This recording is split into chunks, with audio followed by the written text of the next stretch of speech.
Je vous présente Adrien Gabillet. Bonjour et bienvenue. Bonjour Raphaël. Vous allez nous expliquer comment est né le projet et quelle est aussi sa mission. Vous avez 1 minute 30. Le monde agricole est en souffrance. Tous les jours, nous sommes confrontés à de l'agribashing, notamment en stigmatisant les agriculteurs. Les conséquences sont dramatiques. Un agriculteur se suicide tous les jours et de nombreuses exploitations ferment par faute de repreneurs.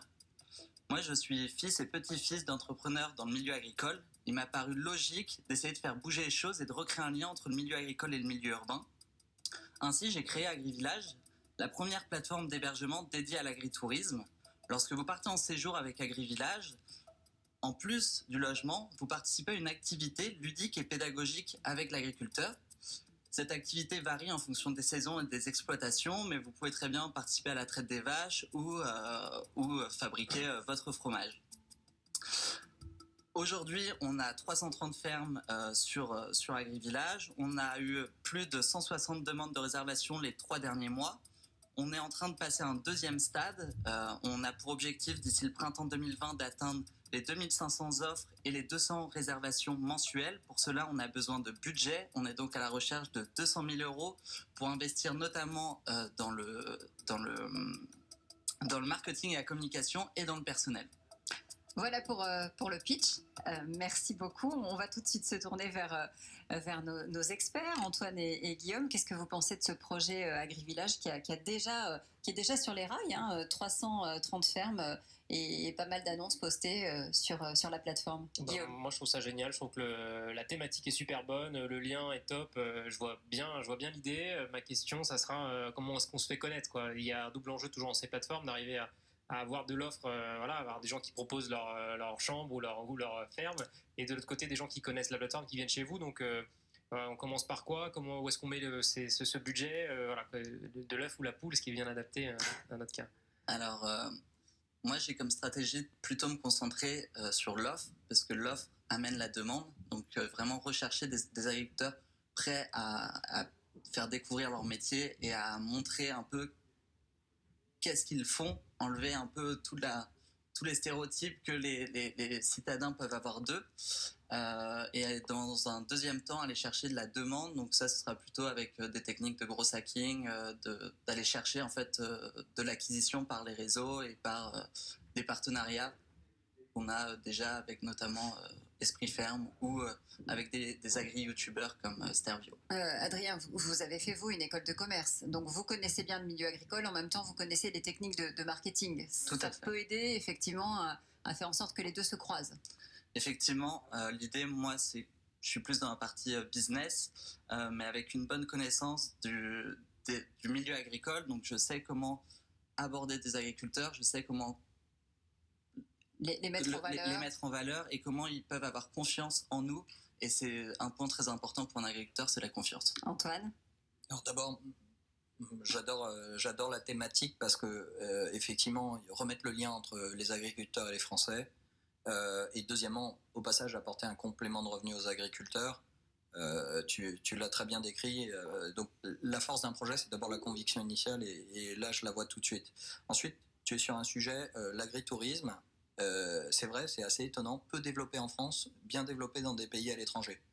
Espagne, Italie, j'imagine que tu as été regardé, mais je t'encourage à regarder ce qui se fait.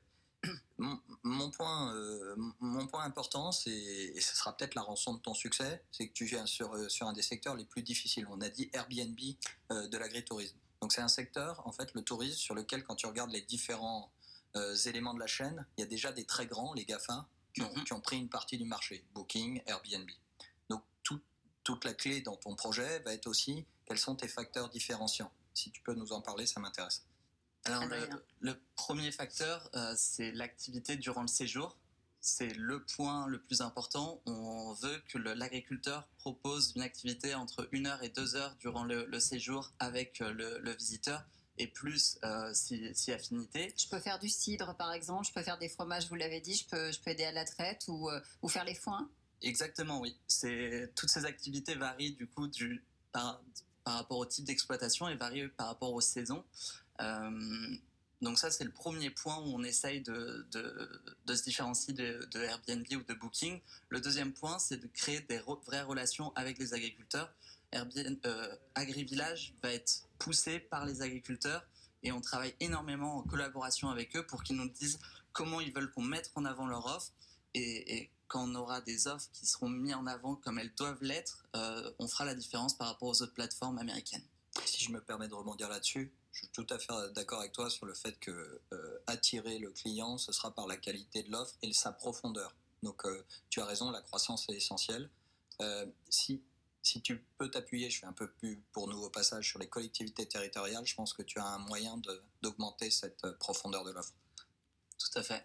Et je rajouterais juste que en plus de ça, on veut ajouter des nouveaux services qui permettront, par exemple, le parrainage d'animaux. Donc c'est pour essayer de faire durer encore plus le séjour. C'est une très bonne idée, ouais. On veut aussi essayer de donner des books pédagogiques. Lorsque le visiteur viendra à la ferme, il aura un book pédagogique pour vraiment comprendre quel est le métier de l'agriculteur de façon simple et ludique. Pour reprendre un peu la question d'Airbnb, effectivement, il y a les gros. Est-ce que ça existe déjà, et je sais qu'Airbnb va sur des expériences et tout ça, est-ce que ça existe déjà, ce genre de proposition sur des plateformes existantes, ou pour le coup, tu es radicalement nouveau, ça n'existe pas et tu peux vraiment prendre un... C'est radicalement nouveau. Aujourd'hui, Airbnb Experience est complètement différencié de Airbnb Logement. Ils n'arrivent pas trop à faire le lien entre les deux. Donc moi, pour l'instant, on est sur un secteur qui est totalement nouveau. Et je précise que vous cherchez un associé, hein, Adrien, c'est important pour votre développement. 160 demandes, c'est ça pour l'instant? Tout à fait. L'objectif, c'est combien d'ici la fin de cette année? D'ici la fin de cette année, on sera plutôt sur les 200 par mois et à terme, c'est d'arriver par multiplier tout le temps ce résultat par 5 ou par 10. Convaincus manifestement tous les deux par l'idée, reste à faire la preuve maintenant que le concept est viable. On reste en contact et vous nous donnerez de vos nouvelles. Avec grand plaisir. Merci beaucoup. Il est 12h38. Europe 1.